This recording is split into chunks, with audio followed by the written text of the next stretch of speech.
Ok. Olá, boa noite.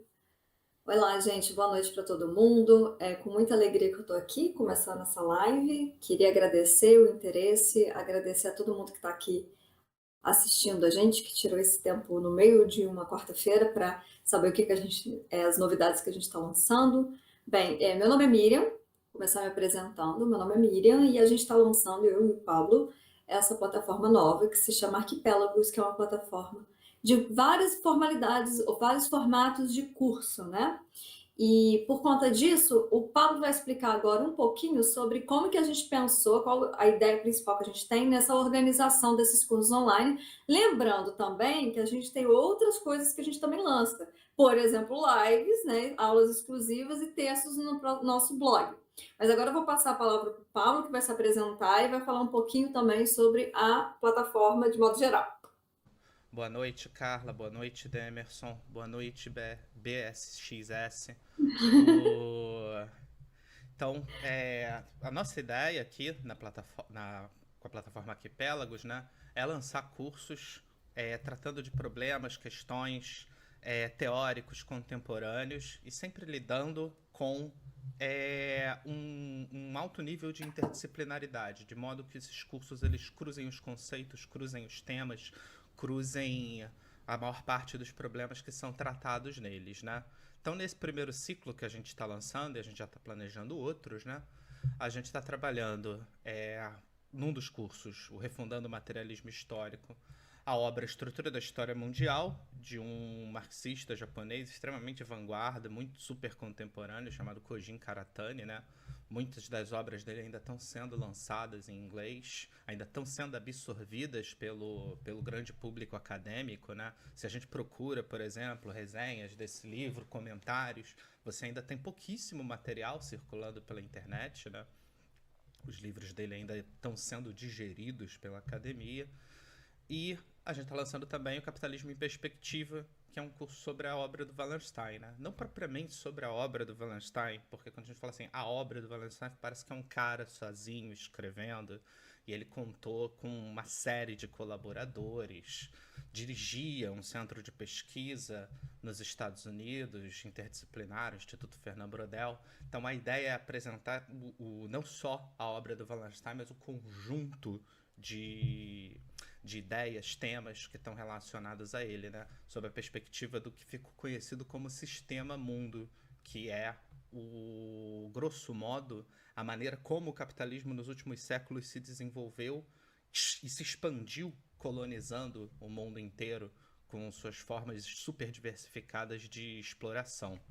Também apesar da obra do Wallenstein ter começado a ser publicada nos anos 70, né? É agora, praticamente, agora que a gente está vivendo essa ressaca da globalização, né, dos últimos 30 anos, que a obra dele está sendo mais discutida, tudo isso.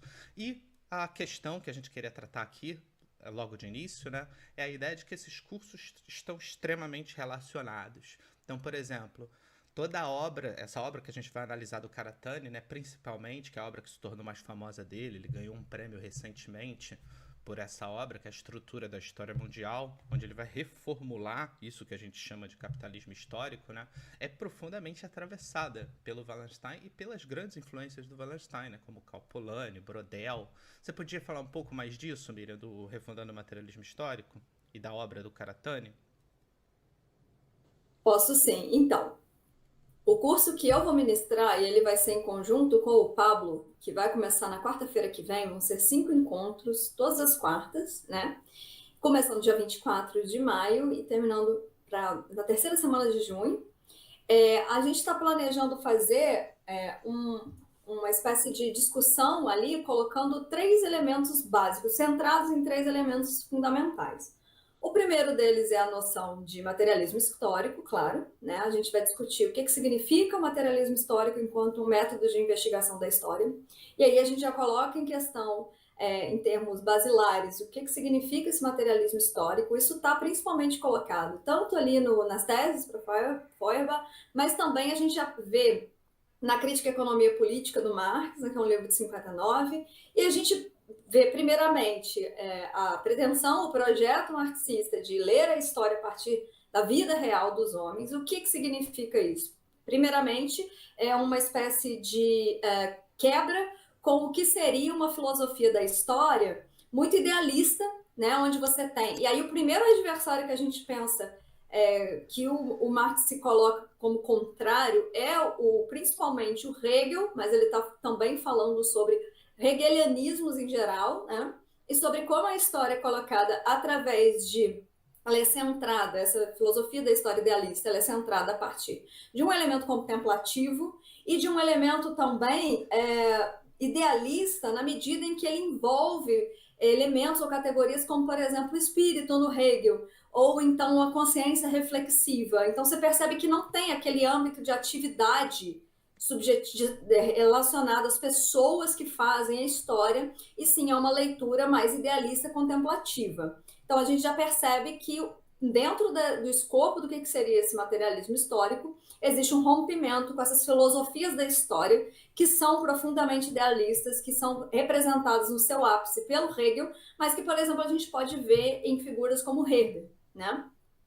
Então, nessa medida, a gente vê o materialismo histórico se constituindo através dessa pedra basilar, de pensar os homens a partir da sua vida real e não a partir de elementos puramente contemplativos, intelectuais, etc. Mas o problema é que a gente também vai envolver, isso também envolve dois outros elementos que já estão ali colocados na própria leitura do Marx, no projeto do que seria o materialismo histórico do Marx. Um deles é falar sobre a noção de teleologia e, ao mesmo tempo, falar sobre a noção de modos de produção.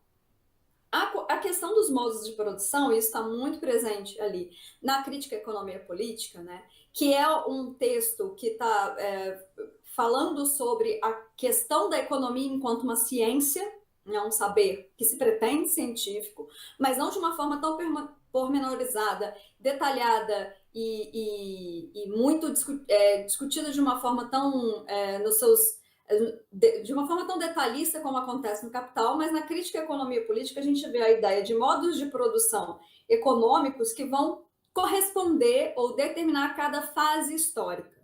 Então você vai ter etapas históricas que envolvem esses modos de produção. Nas palavras do Marx, são o modo de produção antigo, o modo de produção feudal, o modo de produção asiático e o modo de produção burguês moderno, que é o que a gente entende por um capitalismo que tanto se coloca na chave de um capitalismo mercantil, mas já também dentro de um capitalismo de tipo industrial. Esses modos de produção, portanto, nas próprias palavras do Marx, eles são concatenados, eles se auto-engendram. Então, primeiro você tem o modo de produção antigo, depois ele vai se seguir ao modo de produção feudal, e depois você vai ter o modo de produção asiático, que sai um pouco desse âmbito, sai um pouco da esfera dos outros dois anteriores, e é bastante interessante. E eu tenho uma citação que o Wallenstein mesmo coloca sobre esse modo de produção asiático, que é muito interessante, naquele texto que ele escreve junto com Balibar sobre raça, nação e classe, onde ele fala que esse modo de produção asiático ele sai um pouco do esquema ali, ele é um pouco sui generis, como se fosse ele tem uma característica mais de exceção, mas ele continua sendo colocado ali como um modo de produção tanto quanto os outros anteriores, que é o antigo e o feudal. E por último, a gente então tem esse modo de produção capitalista moderno. Beleza. O problema é que esse tipo de leitura envolve, por exemplo, pensar que esses modos de produção, na sua concatenação, no seu autoengendramento, um seguido do outro, eles vão envolver a ideia de um progresso ou a ideia de um desenvolvimento um tanto quanto evolutivo. Ele é linear. É como se o modo de produção antigo colocasse ali um modo de formação econômica que vai se desenvolver no feudal, que por sua vez vai se desenvolver, vai ter características com o asiático, e todos eles vão desembocar ou desaguar nesse último modo, que é o mais evoluído, mais desenvolvido, e isso nas próprias palavras do Marx, que vai ser o modo de produção moderno capitalista. Então percebam que tem um elemento evolutivo, existe um elemento progressivo. O modo de produção capitalista é como se fosse o ápice ou o desenvolvimento último do que estava posto no primeiro, certo? E nessa medida a gente precisa ver que, invariavelmente, o Marx propôs ali um modo de ver a história que não que ainda resguardava elementos do que a gente chama de teleologia e, portanto, de um modo de tratar a história como um tanto quanto finalista, né? Existe um fim ali, onde tudo caminha para chegar nesse fim. Quando a gente, então, percebe alguns autores que foram se desenvolvendo ali outros tipos de disciplinas, e aí eu penso muito, por exemplo, no caso da antropologia, mas a gente poderia também falar de próprios historiadores que começaram a perceber que tratar a história nesse sentido, fazendo uma espécie de linha evolutiva, ele não era tão adequado para, de fato, dar conta da história. Porque, primeiro, ele é um tanto quanto homogeneizador, ou seja, cada fase histórica vai ter um modo de produção específico. Ele é um pouco etapista, cada fase ela é marcadinha ali, né? Para cada modo de produção corresponde a cada fase. E ele também é muito economicista.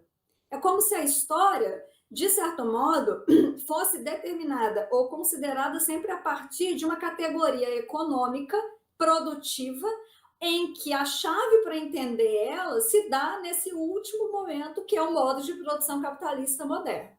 Quando a gente vai pegar alguns antropólogos, isso vai ficar muito claro que eles vão, e justamente, eu acho que antropólogos são talvez assim os maiores contraleitores de Marx, né? Eles vão justamente colocar em questão que algumas civilizações pré-capitalistas não entram nesse modelo, elas não conseguem se conformar a esses modos de produção que o Marx está falando. Nessa medida, e isso também vai ser evidenciado por outros historiadores, que vão falar, tem muita exceção, são muitos casos de exceções que não se adequam a esse modelo. Logo, é mais fácil, então, a gente reavaliar esse modelo do que propriamente continuar com ele, né? Então, a gente vai ver, por exemplo, o caso do Karl Polanyi, que vai, ao invés de pensar o que seria, ao invés de pensar a história, né, da humanidade, das civilizações, digamos assim, grosso modo, a partir desse elemento, dessas categorias econômicas dessa forma, e se a gente, ao invés de pensar a história a partir da ideia de modos de produção, a gente pensasse a história através de um outro tipo de concepção. E aí, portanto, ele vai falar sobre a ideia de modos de interação. E para o Polanyi, ele vai justamente pegar civilizações pré-capitalistas e vai pegar antropólogos falando dessas civilizações pré-capitalistas, onde, ao invés de você ter ali um modo de produção econômico específico, já é uma espécie de protótipo do que viria a ser um modo de produção capitalista, ao invés de fazer isso, essa projeção dessas categorias econômicas, se a gente pensasse, então, essas civilizações pré-capitalistas a partir da antropologia como um modo de reciprocidade, ou seja, as trocas elas acontecem não dentro de mercado, ou seja, trocas para lucro ou trocas para acumulação, mas através de um modo de... São trocas que acontecem que tem muito mais a ver com o âmbito simbólico e de status social do que propriamente para lucro, do que propriamente para gerar acumulação, né? E nessa medida, então, o Karl Polanyi ele vai se basear muito nas obras tanto do Massamoto quanto do Malinowski, que ele vai falar de um modo de reciprocidade inerente a essas civilizações pré-capitalistas. Depois ele vai falar de um modo que seria o modo de redistribuição. Você tem, então, um poder político central que toma a produção econômica de subsistência, né? Porque também a gente está pensando uma produção econômica, não uma produção capitalista, mas de subsistência na medida em que o homem precisa sobreviver e, portanto, trabalhar a natureza. Então, você vai ter um poder político ali centralizado que toma essa produção e redistribui. E aí, por exemplo, é o caso até mesmo do feudalismo, mas a gente poderia falar do Egito Antigo, certo? E depois, em terceiro lugar, a gente vai ter justamente um modo de troca, e aí sim a gente vai poder falar de estruturas como o mercado, em que você de fato tem troca de mercadoria. E é essa essa noção de troca, o modo de interação das trocas é que vai, de fato, caracterizar o que a gente entende como uma economia capitalista moderna burguesa, certo?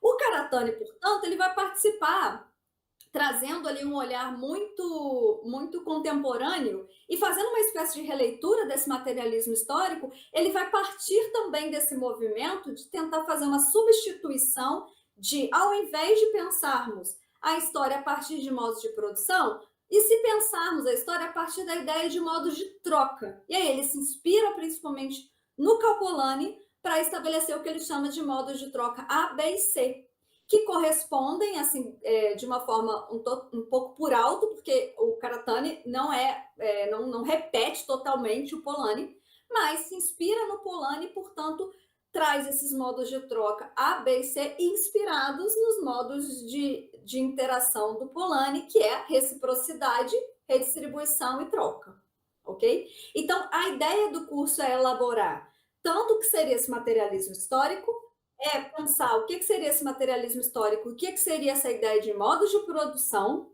pensar também o que seriam essas filosofias da história que foram surgindo até mesmo antes do Marx, como elas se colocam como Marx também faz ali uma ruptura com essas filosofias de história anteriores a ele, e, ao mesmo tempo, pensar como seria possível um materialismo histórico que não se pautasse em um movimento teleológico no final das contas, excluindo esse aspecto desse finalismo da história, que já foi desmentido tanto por uma historiografia contemporânea quanto por outras disciplinas, como é o caso da antropologia que eu falei aqui.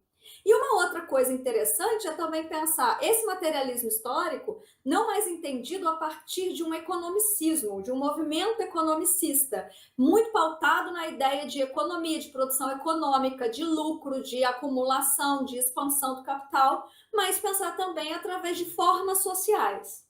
Então, eu acho que para o caso do Polanyi e do Karatani, não se trata de falar que é preciso acabar com o materialismo histórico ou fundar um outro tipo de método que nada tem a ver com materialismo histórico. Não é isso, é propor antes uma releitura que evite essas armadilhas que são o flanco mais fraco do marxismo e que são, inclusive, as coisas que mais se criticam hoje em relação ao marxismo. Assim.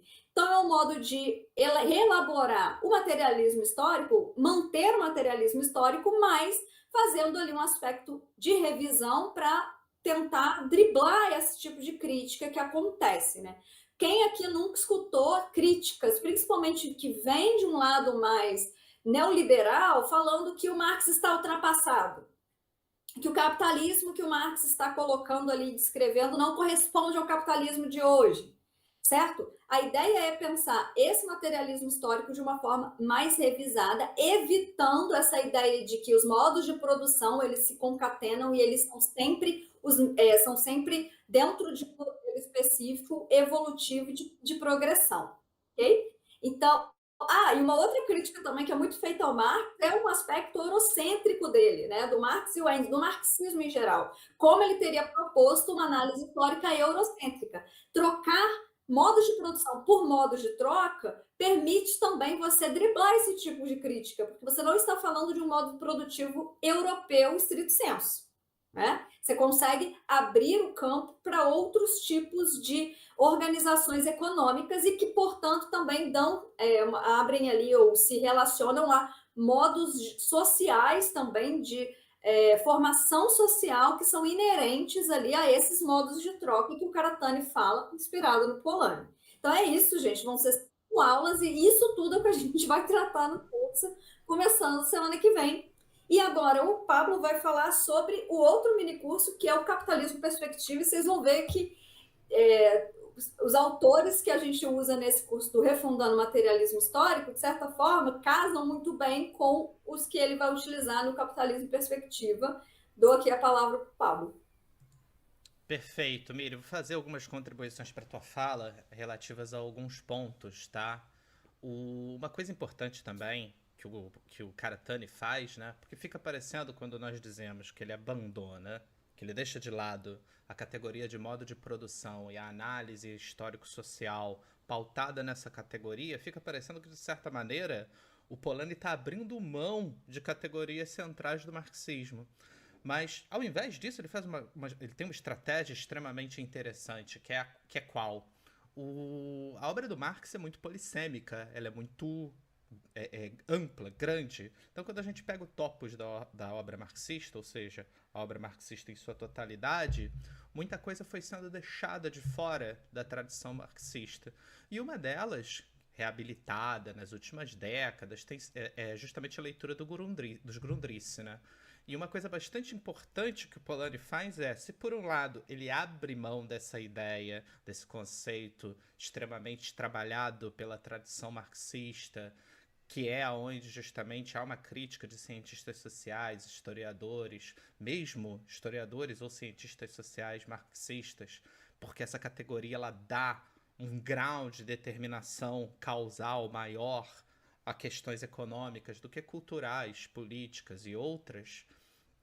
O Polanyi, ao abrir mão disso, ele resgata uma outra categoria marxista que não foi trabalhada pela tradição, que circula muito pouco, que é a noção de formação social que tem nos Grundrisse, né? Então toda essa ideia, isso é bastante interessante, toda essa ideia que o Karatani tem de formação social, é de modo A, modo B, modo C, e o difícil e complicado modo D que ele propõe como uma espécie de superação do uma espécie não, como a superação do capitalismo, né?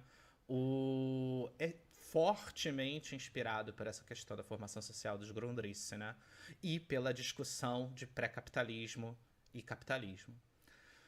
Por outro lado, as coisas que a Miriam estava falando que são extremamente relacionadas ao Karatani, né? É o quanto o Karatani bebe na fonte da teoria do sistema mundo do Wallerstein. Ele organiza parte relativamente forte do livro sobre isso, né? Então, por exemplo, toda a análise que ele faz do modo C está muito pautada no Wallerstein, que foi um forte crítico da globalização, né? Foi um forte crítico também do eurocentrismo, foi um grande crítico desse capitalismo que se expandiu da Europa para o mundo e colonizou o mundo inteiro, tanto nas maneiras de agir, de pensar, e que criou uma maneira extremamente multifacetada de exploração, né? Por outro lado, o Karatani bebe também nas principais influências do Wallerstein, né? Que são, principalmente, o Brodel e o Calpolani. Então, tanto o Wallerstein, isso é bastante interessante, quanto o Karatani, eles bebem numa coisa que os comentadores contemporâneos de Karatani, né, falam muito, que é a multidimensionalidade do pensamento do Karatani. Do Karatani não, do Polanyi. O que significa essa multidimensionalidade? O Polanyi ele consegue trabalhar questões amplas que envolvem muitos países, que envolvem épocas, recortes cronológicos muito amplos, intercalando e correlacionando muito bem fatores políticos, sociais, econômicos, culturais. Isso é chamado de multidimensionalidade, né? Entre os comentadores contemporâneos do Polanyi. E isso é uma coisa que influenciou muito o Wallerstein. Hoje em dia, né, muitos cientistas sociais eles colocam essa ideia de que o Wallerstein é uma das primeiras caixas de ferramenta teóricas que a gente tem para poder trabalhar questões globais de uma maneira bastante funcional. Por quê? Porque a teoria do Wallerstein, depois eu vou problematizar um pouquinho essa palavra, e dos seus colaboradores, né? Ela trabalha todas as questões sob um nível sistêmico e com alto grau de complexidade. Por isso, teoria do sistema mundo, história do sistema mundo, história do sistema mundo, que o Wallerstein estrutura, né? Mas uma outra coisa bastante interessante é que o Wallerstein ele vai compor esse tipo de análise mais relativo ao capitalismo, né? Então, ele herda do Polanyi essa ideia de uma análise multidimensional, ou seja, ele trabalha como retrodeterminantes economia, política, cultura. Ele não tem uma mentalidade daquilo que a gente chama de marxismo estrutural, né? Que você tem na base a economia, no segundo andar a política ou a cultura, e no terceiro a ideologia, né? Ele não parte disso, muito pelo contrário, é como se todas essas dimensões estivessem integradas e os fenômenos produzidos em larga escala eles são todos entrecruzados causalmente por todas essas dimensões, né? E, por outro lado, ele herda de um grande historiador que influenciou muito ele, duas coisas, né? Uma ideia de economia-mundo e uma ideia de longa duração, uma noção do Fernand Braudel de longa duração e de economia-mundo. Então, sob esse espectro da longa duração, ele faz uma muito inovadora, extremamente inovadora, né? Ele faz uma análise extremamente inovadora do capitalismo, porque ele vai fazer uma análise multissecular do capitalismo, que ela vai vir de lá da transição do século XIV para o XV até o século XIX, nos escritos históricos dele, e nas análises sociais contemporâneas que ele faz, ele trata todo o século XX, né? Questões mais próprias do século XX, sob uma dimensão sempre histórica e relacionada às ciências sociais, que é outra herança que ele tem do Braudel também, né? O Fernand Braudel, que era um historiador muito importante, da segunda geração da Escola dos Annales francesa, ele propunha um alto nível de integração entre as ciências sociais e a história, né? E é um projeto que tanto o Wallerstein quanto os colaboradores dele levaram muito à frente. Outra coisa bastante importante, né, do Wallerstein é o quanto essa noção de economia-mundo que ele herda do Braudel faz com que ele reestruture toda uma discussão em economia, principalmente em economia marxista, né? Tem economistas com influência marxista, principalmente o pessoal da teoria da dependência, né? O quanto essa noção de economia-mundo faz com que ele complexifique toda a teoria da dependência, né? Porque a teoria da dependência ela dá um salto quando a gente está falando de questões de exploração sobre a noção básica de imperialismo, né? Que é pós-Marx, o Lenin que elabora essa brilhante categoria, depois vem os teóricos da dependência e começa a pensar como se estrutura, para além da noção de imperialismo, essa questão dos países centrais explorarem as periferias do capitalismo, né? E o Wallenstein traz a questão muito permeado por essa noção de economia-mundo, ele vai complexificar porque ele não vê a relação tão binária, né, entre centro e periferia, mas ele vê que existe dentro da economia mundo, né? O economia mundo não é economia mundial, economia mundo é como o capitalismo se desenvolve a partir de um centro que historicamente é mutável. Você já teve vários centros do capitalismo, a título de exemplo, até a Grande Guerra, durante o final do século XIX até o final da Segunda Guerra, né? Era a Inglaterra que era a região central do capitalismo. E durante a maior parte do século XX, a segunda metade, sobretudo, foi os Estados Unidos, né? Hoje em dia não dá pra gente dizer que continua sendo.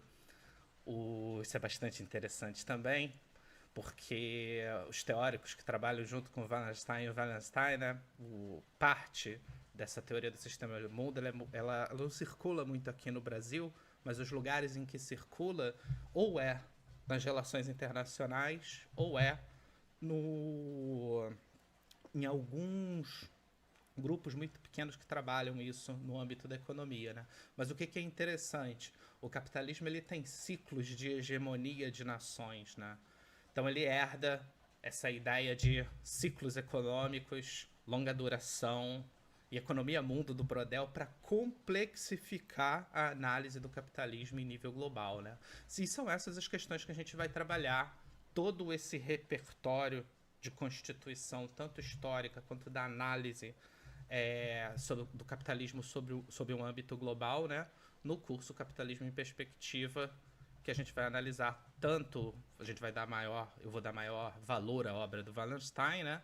E à dimensão histórica, mas eu quero refazer todo esse repertório de influência que o Wallenstein tem, passando por esses clássicos como o Calpolani e o Braudel, né? Até a teoria da dependência e até isso que está emergindo hoje, que é o que se chama de análise de sistema mundo, né? Sistemas mundo. E uma coisa muito importante, né? O Wallenstein não chamava a obra dele de teoria. Ele falava, não é uma teoria.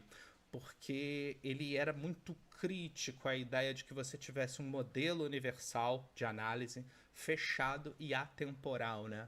Boa parte do trabalho dele final, muito influenciado por um colaborador dele já no final da vida, o químico Ilya Prigogine, né? Que escreveu muitos livros também com a Isabelle Stenger sobre filosofia e ciência.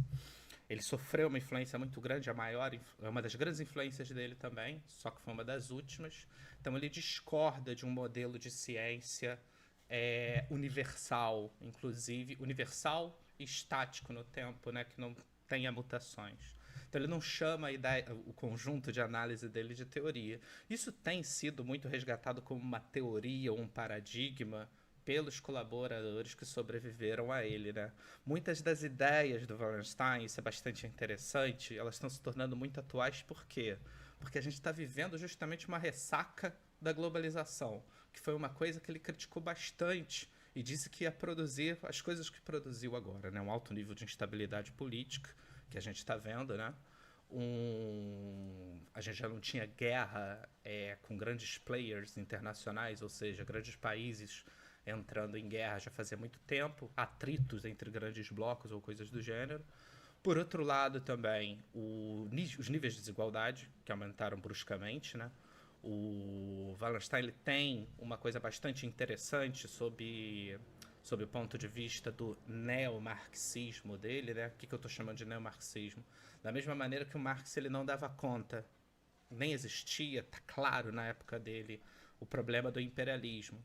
Como Lenin dá conta do imperialismo, mas ele está aquém da teoria da dependência, o Wallenstein ele tem uma influência de história econômica e de trabalhos em teoria econômica, né, que faz com que ele que atravessa essa análise dele de sistemas mundo, né? E o que é interessante disso? O que é interessante atualmente, né? Que é como eu quero terminar o curso. Isso está se tornando muito contemporâneo porque várias coisas que ele tinha apontado que poderiam ser problemáticas durante esses 30 anos de hegemonia neoliberal que a gente teve no mundo, né? Uma lógica de mercado assustadora, uma comodificação de todos os processos de vida, de todas as formas de vida, como a gente poderia falar usando essa expressão derivada dos estudiosos atuais de Polanyi, né, que falam que a gente está vivendo num sistema de hipercomodificação da vida, uma espécie de hipercapitalismo. Diversas coisas que ele apontou só estão se tornando observáveis, bastante óbvias para nós agora, né? Como o provável fim do ciclo de hegemonia americano, né? A gente já não olha mais para o mundo global atual e fala assim, não, os Estados Unidos é a grande potência, né? Os Estados Unidos claramente têm se sentido ameaçado nessa última década, né? A ficha caiu. Então, tem muito a teoria do Wallenstein, né, está sendo muito reabilitada, está entrando muito em discussão internacionalmente, e é com isso que eu queria fechar o curso, né, com isso que estão chamando agora de teoria, ele não gostava de dar esse nome, que é a teoria dos sistemas mundo, ou análise dos sistemas mundo. Eu posso só complementar, Pablo, com uma coisa interessante, né? É que a gente está acostumado, ultimamente, a ver alguns termos que são muito voltados para a geopolítica, mas que eu vejo que são muito próximos das noções ali que o Wallenstein está colocando sobre o sistema mundo, sobre a própria noção ali dessa trinca, que é centro, semi-periferia e periferia, e como isso, por exemplo, é intimamente relacionado à ideia de sul global, né? E, ao mesmo tempo, como a gente também vê, normalmente se tem a ideia de, por exemplo, estudos decoloniais que não estão envolvidos muito que não se aprofundam ou não desenvolvem muito uma análise mais voltada para um âmbito econômico, para um âmbito que envolve categorias como trabalho, porque essas categorias elas seriam muito marxistas, né? Mas de certo modo, o Wallenstein consegue conjugar as duas coisas, né? Você tem a ideia ali de centro, semi-periferia e periferia que vai inspirar ou fundar a própria noção da teoria da dependência e que vai também dialogar com essa noção de sul global, mas ele sempre mantém um âmbito de isso aqui é uma análise que se pauta por capitalismo. Essas distinções elas acontecem por conta de ser um sistema capitalista e principalmente de ser um sistema capitalista que foi se expandindo até chegar, até quase englobar o planeta inteiro. Né? E essa medida ele consegue vincular as duas coisas, um elemento falando sobre o sul global, os problemas decoloniais, mas sem deixar esse âmbito econômico de uma crítica à globalização e que a gente pode chamar de neoliberalismo hoje, e vinculando ou conjugando essas duas coisas, né? Exatamente. Só fazer uma observação, né? Não é ele que inspira a teoria da dependência. Ele é inspirado na teoria da dependência e Quando a gente fala de teoria da dependência aqui no Brasil, a gente pensa muito a teoria da dependência que foi formada aqui na América Latina. E esquece que, por exemplo, você tem o Samir Amin lá no Egito, que estrutura uma teoria da dependência, né, a partir de uma perspectiva africana, que é extremamente interessante. É um gigante do pensamento, né? E o Samir Amin era um dos colaboradores do Wallenstein, né? Então ele teve... É aquilo que eu estava falando no início aqui da nossa conversa, né? Da nossa apresentação dos cursos e tal, que não é o Wallenstein, essa coisa incrível, um sociólogo solitário que elabora uma grande análise. Não. É um trabalho que ele foi diretor de um grande instituto, então como diretor de um grande instituto ele tinha teses, pesquisas circulando na mão dele, teve grandes colaboradores. O Giovanni Arrighi, um dos maiores economistas heterodoxos, né, do século XX, fazia parte desse centro de pesquisa com ele, né, enfim. Mas, sim, fora do Brasil, né, eu não sou muito ligado e nem acho que eu deveria falar em nome dessas coisas, né? Questões de gênero, de raça, mas você está tendo muito um acoplamento, eu tenho observado, entre essas questões, né? Tanto os problemas que são trazidos pelos desenvolvedores e colaboradores da teoria do sistema mundo, né? Como essas questões de gênero, culturais, raciais. Tem uma coisa também que é bastante importante, né? Já no final dos anos 90, quando Wallenstein conheceu o Prigogine, né, e eles estruturaram uma pesquisa assim, de longo alcance que é chamada Para Abrir as Ciências Sociais, e que foi publicado em português, né, foi um relatório da Calouste Gulbenkian, que foi solicitado sob a direção deles dois, né, do Wallenstein e do Prigogine, e foi traduzido para várias línguas, né? Eles apontavam uma coisa que para eles era problemática demais e que deveria ser fundida, né? O quanto você teve um desenvolvimento dos estudos culturais, dos cultural studies, que envolvem teoria literária, gênero, etnia, história cultural, todo esse lado mais cultural, né? E a dimensão daquilo que a gente poderia chamar de as ciências sociais mais duras, né? Como economia, sociologia, uma história mais orientada para essas disciplinas. E eles propunham quanto isso tinha que se fundir para ter uma análise mais complexa, mais sistêmica dos problemas desse presente século. Mas é isso aí, eu acho que está tendo uma integração cada vez maior disso, né? Bem, então a gente queria só expor para vocês o que vai ser colocado nos nossos 2 minicursos, que estão com as inscrições abertas ainda. Eles começam na semana que vem. Então, o Pablo vai ficar a cargo dessa parte sobre o minicurso Capitalismo em Perspectiva, onde ele vai elaborar todas essas questões que ele trouxe. E eu e ele, na quarta-feira que vem, a gente começa também o minicurso Refundando o Capitalismo Histórico. E aí a gente queria, caso alguém tenha uma pergunta, abrir para perguntas de vocês, ou então para observações, qualquer tipo de comentário que vocês quiserem fazer, ok? Senão, a gente eu posso também fazer uma pergunta, mas enfim, queria saber de vocês o que vocês gostariam de comentar ou contribuir. Vamos ver se tem algum tipo de. E algum de nós aqui falou, eu, você, deve ter sido eu, observando observações que a Ana falou aqui. Desculpa, Ana, eu não escrevi um texto mais formal, assim, pra ler, né? E a gente acaba cometendo essas coisas, falando na pressa, esses erros. Muito provável que tenha sido eu. Bem, gente, vocês querem fazer algum comentário, alguma pergunta? É só colocar no chat, claro.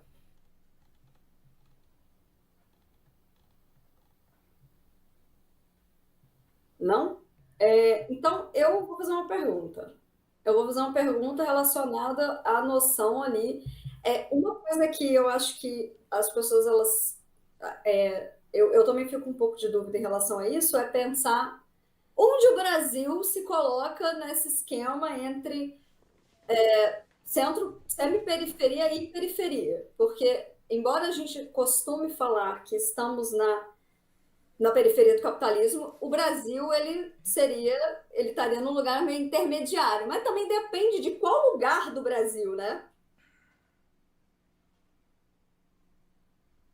Essa é a minha pergunta, Pablo. Isso é bastante interessante, né? Na década de 70, o Wallenstein começou o, as pesquisas que deram origem tanto à análise dos sistemas mundo como a escrever a tetralogia dele, né? Os 4 calhamaços que são a história do sistema mundial. Ele colocava o Brasil como semi-periferia. Né? Na década de 70, o Brasil em ampla expansão da industrialização, crescimento industrial muito forte, e ele colocava o Brasil como semi-periferia. Por quê? Porque quando a gente para pensar sobre o nível... Quando a gente faz determinadas comparações, né? A gente pega países assim que são fortemente desindustrializados, não industrializados, né? A economia é preponderantemente estruturada sobre exportação de matéria-prima sem nenhum trabalho agregado.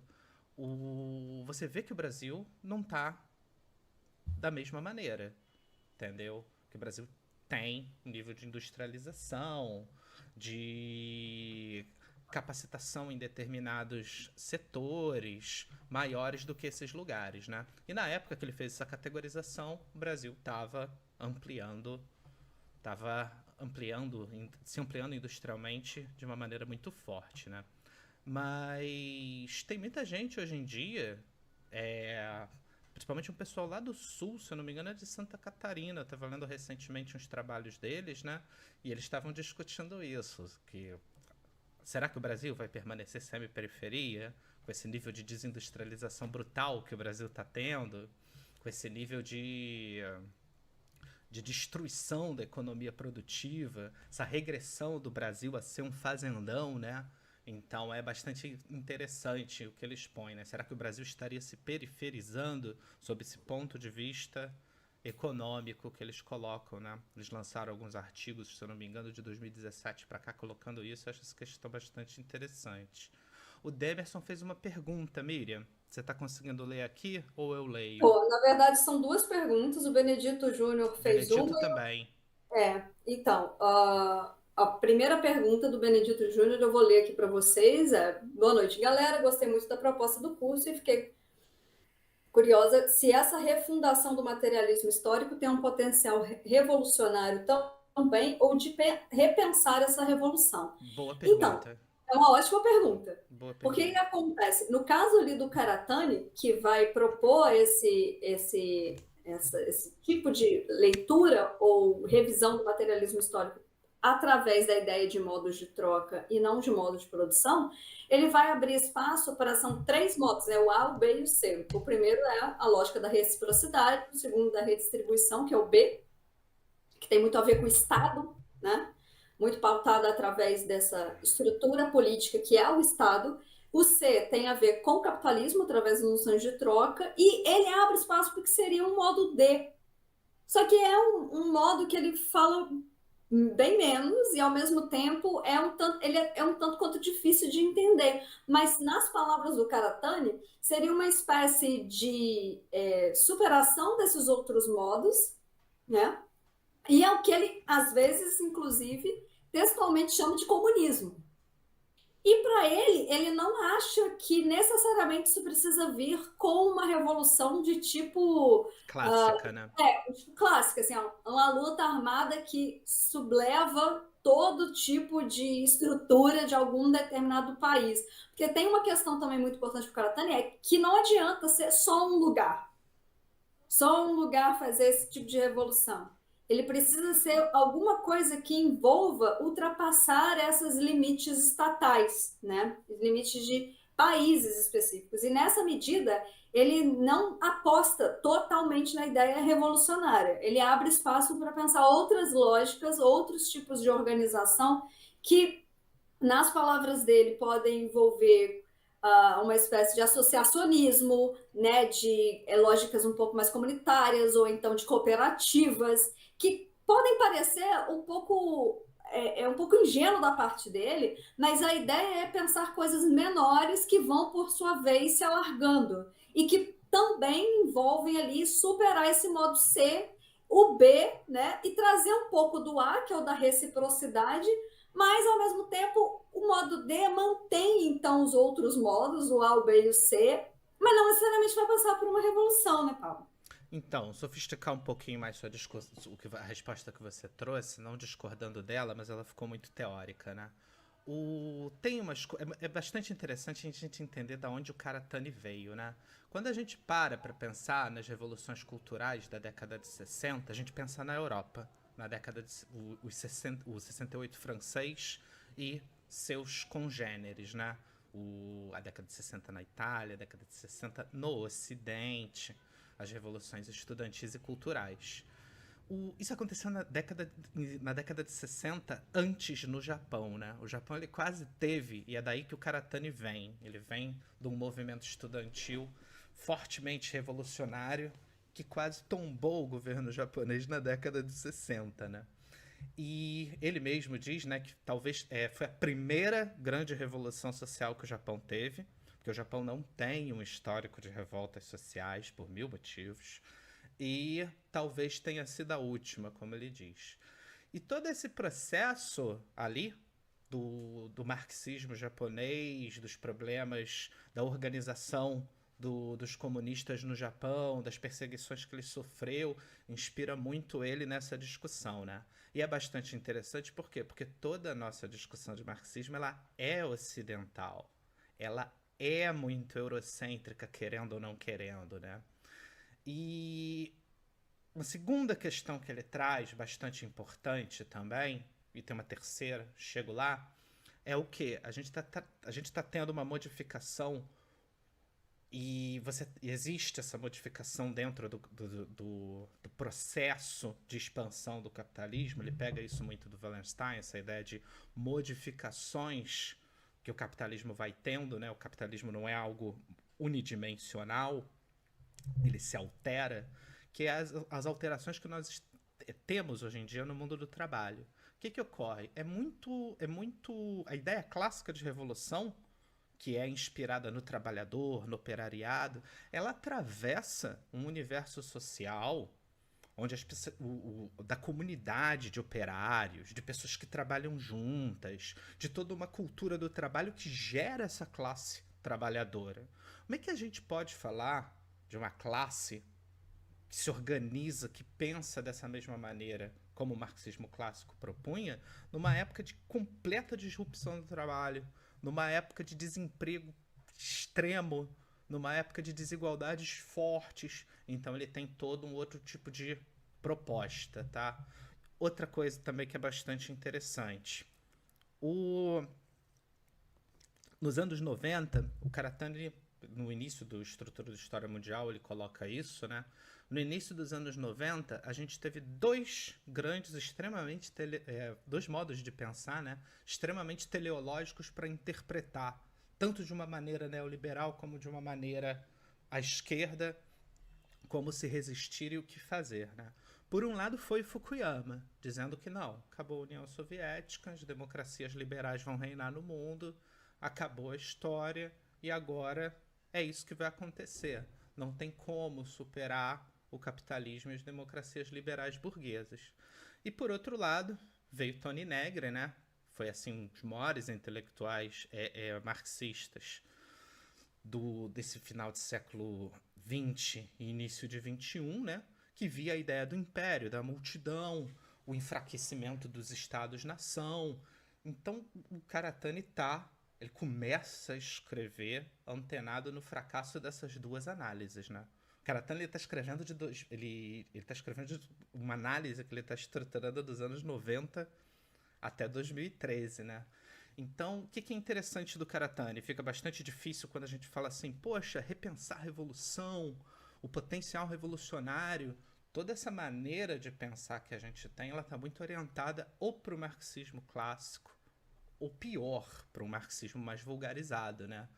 Mas não que eles não pensam, ele não coloque modos de lidar com essas questões, que ele faça apostas, tudo isso.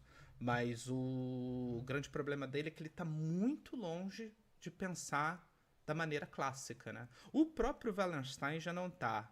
Ele se aliou assim com essa herança que ele já puxa do Wallenstein já tem a ver com isso. O Wallenstein ele já está falando ali no final da vida do que ele chama de movimentos antissistêmicos, né? E isso é um dos grandes problemas quando a gente pensa a partir da ideia de revolução, né?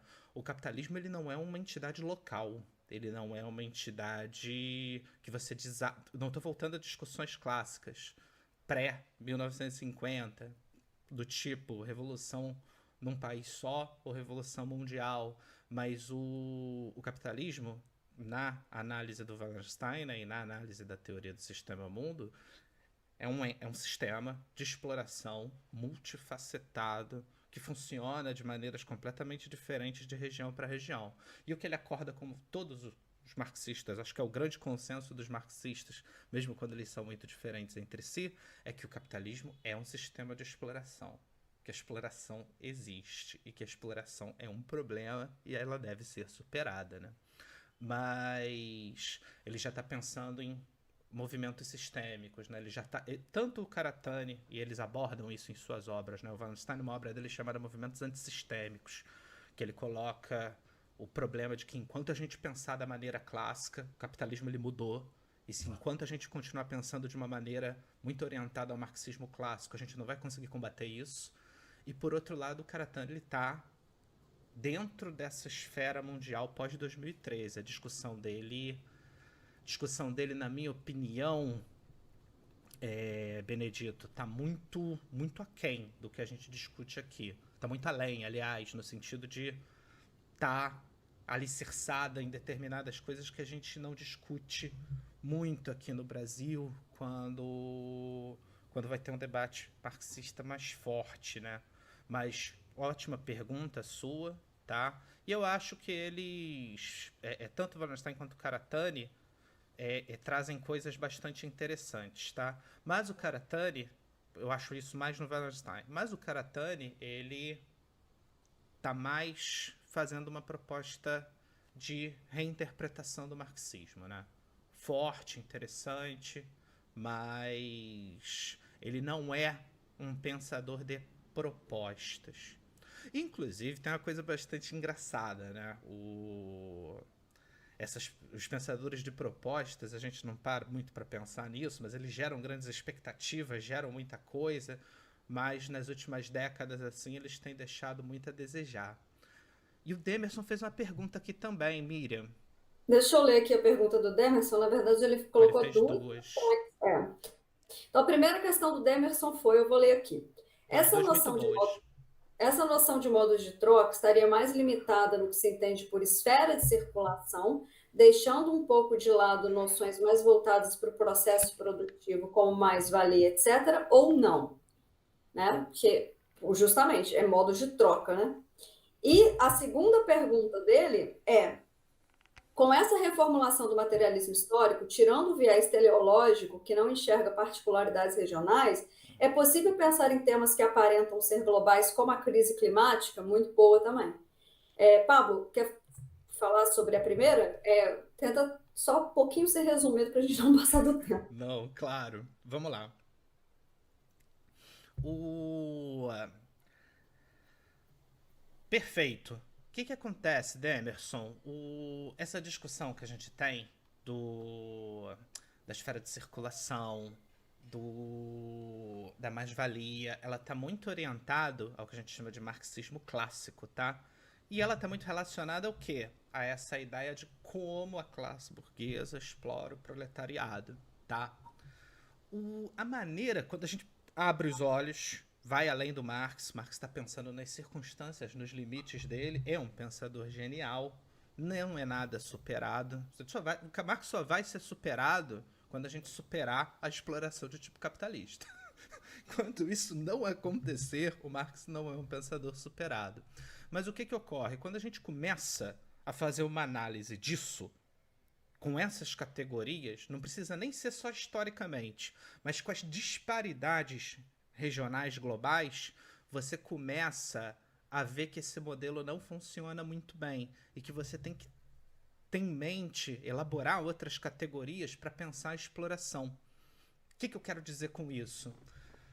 Como é que acontece a exploração de gênero num país africano, onde você tem um alto nível de desemprego feminino? Ela vem através da mais-valia? Pô, e se é através da mais-valia, é da mesma maneira que a gente pensa a mais-valia? Então, isso já vem no Wallenstein, né? Isso já é uma questão que vem no Wallenstein. Outra coisa também bastante importante, dos limites desses conceitos, né? Eu acho que isso já tem aqui, já dá para ver isso, já dá para ler isso aqui em português, né? No próprio Nação, Raça e Classe, do Wallenstein com Balibar. Lançou pela Boitempo, não foi, Mira? Faz alguns poucos anos. Ele foi traduzido por agora, assim, sim. Eles já debatem muito a universalidade dessas categorias do marxismo clássico, entendeu? Que elas já não dão conta de pensar as diversas modalidades de exploração atravessando todas essas questões, né? Os problemas regionais, as questões ligadas à etnia, as questões relacionadas a gênero, as disparidades nacionais entre os países que compõem o mundo atual. Então já tem alguns problemas, tá? Então, no caso do Karatani, quando ele tá falando de modos de troca, né? Esses modos de troca, eles são bem diferentes uns dos outros. Então, quando a gente pensa troca, isso é uma categoria que ele herda e relabora do Calpolani, né? Muito inspirado no Calpolani. Então, quando a gente fala modo de troca, parece que é uma categoria alienígena às ideias do marxismo clássico. Parece que é escambo, parece que é troca de coisas. Não. Ele vai trabalhando como os modos de troca vão sendo estruturados ao longo da história, como determinadas transformações acontecem até você chegar no capitalismo, né? E no capitalismo ele já lida com a forma mercadoria, tá? E outra coisa bastante interessante, a gente tem um processo de amplificação do século XX para cá dessa ideia da exploração e da mercadoria tal como colocadas no marxismo clássico, né? Então ele monta em cima disso também. Mas ele não é uma ideia ingênua, não. É porque é uma categoria muito alienígena dentro do marxismo clássico. Entendi sua dúvida, mas fica difícil de eu te explicar. O Demerson, se eu não me engano, está inscrito... É o Demerson? Agora eu não sei. Me parece... Tem alguém chamado Demerson inscrito já em alguns dos cursos, não sei se é o Demerson que está aqui, mas espero ter ajudado a responder, a trazer alguma coisa que contribua com a sua pergunta, tá? E a segunda pergunta dele mas só fazer uma Diga lá. observação aqui, é porque quando a gente também está falando de mais-valia, a gente parte do princípio que as pessoas estão empregadas. A gente parte do princípio que elas têm ali uma jornada de trabalho, que tudo bem, pode ser de muita exploração, porque elas às vezes são de horas e horas e tal, mas a gente parte do princípio de que elas têm pelo menos um trabalho formal. Então, assim, é pior ainda, né? Porque às vezes elas nem têm esse trabalho formal, elas nem têm essa estrutura de proletarianização específica, onde inclusive você pode, de certo modo, corrigir por uma jurisdição mais progressista. Quando você entra em aspectos mais regionais que envolvem ali essa noção de periferia do capitalismo, às vezes você não tem nem o lugar ali de um emprego formal para gerar mais-valia. Né? Então, de certo modo, às vezes isso pode ser ainda mais radical. Precisa dar conta do fato de que essa relação proletário e o detentor dos modos de produção, às vezes tem um nível de exploração, obviamente, mas existem casos, principalmente em casos de trabalho mais informal ainda, que nem isso vai ter. Que aí vai ser uma exploração de tipo quase subhumana. Então, eu acho que isso tem a ver com a pergunta dele. E a pergunta também que ele colocou aqui, uma unidade de emprego, por favor, Benedito falou, uma unidade de emprego, por favor. Benedito, também, sim, Isso é uma CLT. coisa que tá nos últimos. Que atravessa, né? Como notas de rodapé. O livro do Karatani é muito difícil porque ele agrega muita coisa e ele trata o leitor como se o leitor soubesse tudo. Ele não é um livro de introdução, né, a determinadas questões. Ele não é um livro para grande público. Ele é um livro mesmo de debate forte dentro do campo marxista contemporâneo. Mas uma coisa, eu acho que eu tinha comentado isso em algum momento sobre o Karatani, né? O Karatani ele já está lidando com esse capitalismo atual nosso, que é o quê? Que ele já trabalha com um nível de subemprego e desemprego muito alto e que as pessoas não reagem a isso. A gente está tendo um nível de subemprego, de exploração, de desemprego cada vez maior. Por que as pessoas não reagem? Como é que o capitalismo já está lidando com isso? Ele já está conseguindo lidar com isso. Fazer as pessoas não reagirem a esse tipo de transformação, né? No Sim. mundo do trabalho. Então isso já é uma das questões que atravessa os últimos capítulos do livro dele, né? Que ele absorve de um debate contemporâneo de outros cientistas sociais, de outros Eu vou, indivíduos que eu discutem essa vou questão. Eu vou reler aqui a outra pergunta do Demerson, que é: com essa reformulação do materialismo histórico, tirando o viés teleológico que não enxerga particularidades regionais, é possível pensar em temas que aparentam ser globais, como a crise climática? Eu acho que sim, porque o que acontece? Tem uma autora que eu gosto muito, que é a Nancy Fraser, que ela está falando sobre a crise climática a partir da ideia de que a relação entre homem e natureza, essa troca entre homem e natureza, ela não entra formalmente na equação do capital, mas a natureza está sempre ali como um lugar a ser explorado, que ele é necessariamente posto, porque se não tem recursos naturais, a gente não consegue ter nenhuma capacidade de subsistência humana, mas ele é muito pouco falado, né, em termos desse marxismo clássico. A questão da crise climática ela se coloca mais contemporaneamente. E esse materialismo histórico, de certo modo, pensado nesses termos, ele envolve, eu acho, é mais fácil você explicar a crise climática a partir dessas teorias e pensamentos mais contemporâneos, sem deixar o marxismo de lado, porque o problema climático ele vem da nossa própria ideia de relação produtiva e natureza, e de como a natureza está sempre ali para ser explorada, mas, contudo, ela não entra formalmente na equação. Ela é uma espécie de morada invisível do capitalismo. O capitalismo precisa dessa natureza, precisa explorar a natureza, mas, contudo, ele não, de certo modo, não reconhece o problema do problema climático, não reconhece o problema de que a gente tem que ter essa relação da natureza, e ela, desde sempre, desde que o capitalismo começa, é uma relação de exploração. Né? E é uma relação de exploração que não tem muito retorno, assim, é sempre uma exploração cada vez maior, porque em nenhum momento se pensa que esses recursos naturais eles são finitos. Né? Isso é bastante importante também, de como essa produção capitalista ela sempre envolve uma exploração natural de grande escala. Pá, você quer falar alguma coisa sobre crise ambiental? Vou fazer uma observação, exatamente porque eu sou um leigo nesse assunto. Tem uma coisa, Demerson, que é o quê? E eu não vou conseguir trabalhar isso, atravessar essa questão nos cursos agora, né? Mas tem uma questão que é o quê? Você tem um dos caras que o Karatani se inspira, ele até cita esse cara no livro, mas ele não dá muita. A crise climática não é um problema que ele vai se deter no livro, nada disso, tá? Mas um dos caras que ele se inspira muito é um marxista japonês, leitor do Karl Polanyi, que já integrava desde os anos 70 uma discussão entre crise climática e capitalismo, tá?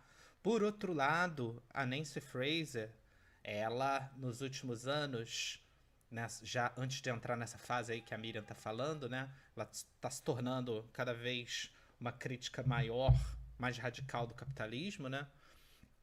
E ela passou por uma fase onde ela começou a juntar muito Marx com o Karl Polanyi. E o Karl Polanyi já era um cara que lá no A Grande Transformação, ele colocava o quanto esse capitalismo, principalmente o que a gente chama de neoliberal, né, para a época dele, o que causou todos os problemas do século, da transição 19 para o 20, para ele era o liberalismo exacerbado, né, ele não viveu para ver o neoliberalismo, ele achava que inclusive isso não tinha chance de voltar, porque as pessoas tinham aprendido com seus erros, né, mas ele já desenvolve que esse tipo de capitalismo extremamente exploratório, né, ele transforma a natureza numa falsa mercadoria, ou seja, quando a natureza vira mercadoria, você perde completamente o parâmetro do nível de exploração que você tem sobre ela, né? E você começa a desagregar, desestruturar toda a natureza. Então ele já falava disso no A Grande Transformação.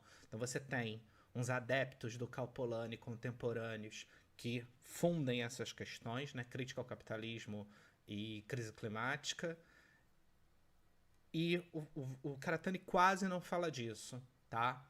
E o Wallenstein, nos últimos anos, tem uma pesquisadora chinesa, eu esqueci o nome dela agora, porque é um nome difícil, que ela começou muito a trabalhar ecologia, sistema mundo e crítica ao capitalismo, né?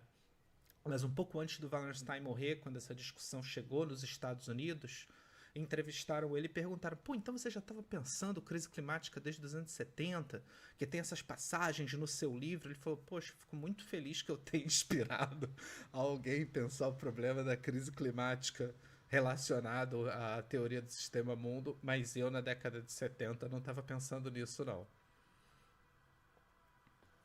Eu acho muito interessante esse problema da crise climática e inclusive, dou como sugestão esse texto da Nancy Fraser, assim, que ela vai elaborar essas moradas invisíveis do capitalismo, que o capitalismo precisa desses elementos, mas não reconhece esses elementos, que é, por exemplo, trabalho doméstico de reprodução social das mulheres, né?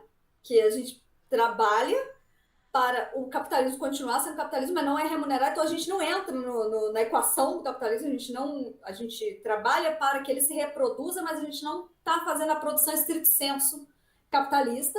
O problema da natureza e, portanto, da crise climática, e também problemas da política, de como você tem arranjos políticos que impulsionam o capitalismo para ele ser dessa forma, né, para inclusive mitigando crises, mas ao mesmo tempo a política, em tese, ela é um campo que tem uma independência em relação à economia. E cada vez mais a gente vê que não tem não. Que você tem elementos de políticos, né, principalmente de governança, de tomada de decisão, problemas jurídicos, estruturas jurídicas, estruturas relacionadas a governos que vão fazer o capitalismo funcionar, mas em tese, essa política ela não entra na equação mesmo produtiva do capitalismo.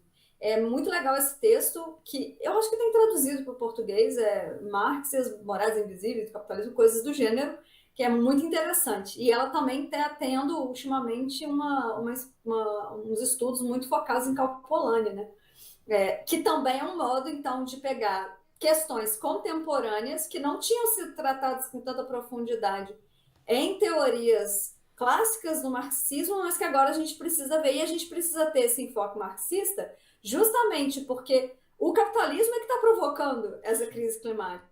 Não adianta a gente pensar que nossas ações individuais e as nossas atitudes individuais vão acabar com essa crise climática. Muito pelo contrário, se você não tiver resoluções e modificações referentes ao sistema capitalismo, a gente Ou cair no continua. neoprimitivismo, né? Que, É, não, vamos frear a crise climática, mas em detrimento de manter níveis extremos de pauperização, de desigualdade, por aí vai. sim. Então, gente, a gente vai encerrar agora. Eu agradeço demais vocês terem ficado até agora, terem se interessado nessa live, nessa aula exclusiva. Muito obrigada por vocês terem assistido, terem ficado até essa hora aqui com a gente. As inscrições para esses 2 minicursos, eles ainda estão abertos, elas vão ficar abertas até semana que vem. A gente começa também semana que vem. E eu espero que vocês tenham gostado, espero que vocês tenham se interessado. Para se inscrever, é só entrar no nosso site. A gente, inclusive, tem também todo um esquema de newsletter, onde a gente solta textos autorais, a gente também solta uns conteúdos nas nossas redes sociais, que vocês podem seguir. E essas lives também que a gente provavelmente vai fazer mais. Então, se vocês puderem seguir a gente lá, deem o like, a Ana falou, dê um like pra gente, mas é só entrar ali na nossa página que dá para se inscrever nessa newsletter e ela funciona, tá, gente? Nessas newsletters que você se inscreve, nada acontece, não, feijoada. Não, a gente está lançando textos, já dá para ler na nossa newsletter 3 textos que a gente já produziu, um sobre Karatani, um sobre o Sistema Mundo Wallenstein, e um sobre que eu escrevi sobre feminismo marxista, que eu acho que está faltando um pouco dessa visão do feminismo marxista, com um viés também do sistema mundo, ok? Então é isso. Qualquer coisa vocês também podem mandar e-mail para a gente responde. E para Todas saber as novidades, texto, quando a gente faz live, tudo isso vai ser enviado pela newsletter, né? Então vocês podem entrar lá no site. Eu vou botar o sim, site aqui na bio do canal que eu não pus. sim. E aí é só seguir a gente que a gente está fazendo. Mas tentem também entrar no site para ver a descrição dos cursos, se é compatível com o horário de vocês e tal. Eu espero que vocês tenham se interessado também pelos temas que a gente trouxe. E mais uma vez, muito obrigada. Muito obrigado a todos. Um beijo, gente. A gente vai encerrar aqui. Tá bom? Beijo. Até a Tchau, tchau. próxima. Muito obrigado pela atenção de todos vocês.